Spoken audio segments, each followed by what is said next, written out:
Well, good morning, Business 20 students. This is Mr.D, and this is week 4 of our course here at Norco College. And I definitely wanted to go over a couple of things on this week's assignments with you because it is a week that most students have the most trouble. So I just want you to make you aware of that. We're going to be looking at simple and compound interest this week, and it becomes very challenging for some students. And I just want to really highly encourage you to not use the formulas that the book gives for solving these things, especially compound interest, but that you'd use the tables that are provided. And I do go through those tables very clearly in chapter 11 in the study page here. If you want to watch the videos right here, I have a video of me working out compound interest problems by using the book. I also cover present value as well.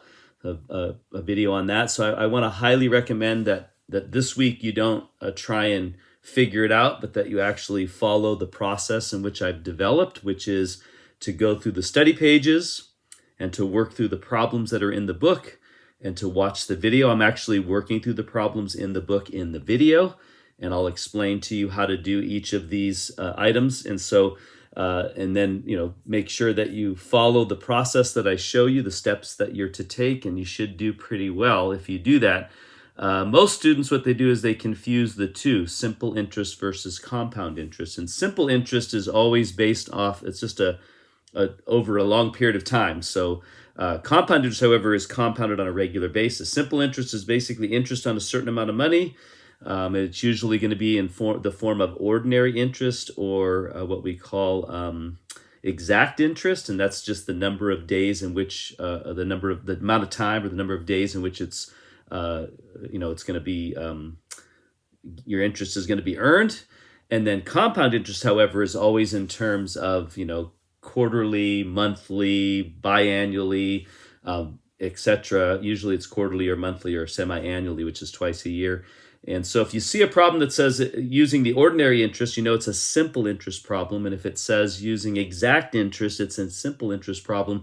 If it's asking you to figure out how many times it's compounded quarterly or how many times it's compounded annually, etc., that's going to be a compound interest problem.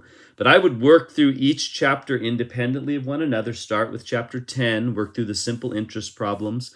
Simple interest problems uses a triangular formula. It's not really a formula, but it's a triangular illustration that has the formula built in it. And so as long as you have 3 of the 4 factors in there, you can figure out the 4th one. And then compound interest doesn't use a formula, it uses tables. So you have to figure out how many times it's going to be compounded in a year, what the interest rate is going to be. Then you go to the table, get the table factor, and multiply that by your principal. So it's a little more tricky. But I just want to highly recommend that you just pay attention to the process in which I go through the problems, and you'll figure it out. If you have any issues or problems, please let me know. But there is a formula sheet for chapters 10 and 11. And of course, you have a check-in assignment. If you get it in by Thursday, I will give you feedback on Friday or Saturday. There's a quiz on chapter 4. And then you have your first exam, which is a midterm exam. And it's going to cover everything up to this point.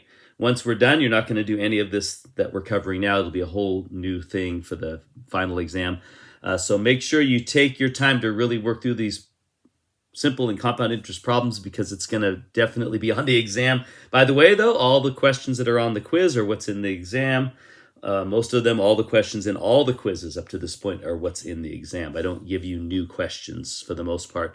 However, there are a lot of fill-in questions and not multiple choice, so just keep that in mind as you're doing the problems this week. So that's pretty much it. I hope you guys have a great week. If you need anything, let me know, but make sure you watch those videos on the study pages. It will help you immensely. And if even then you're confused, then meet with me during my office hours on Monday, Wednesday, or Thursday. I'm available at any of those times, and I'll be happy to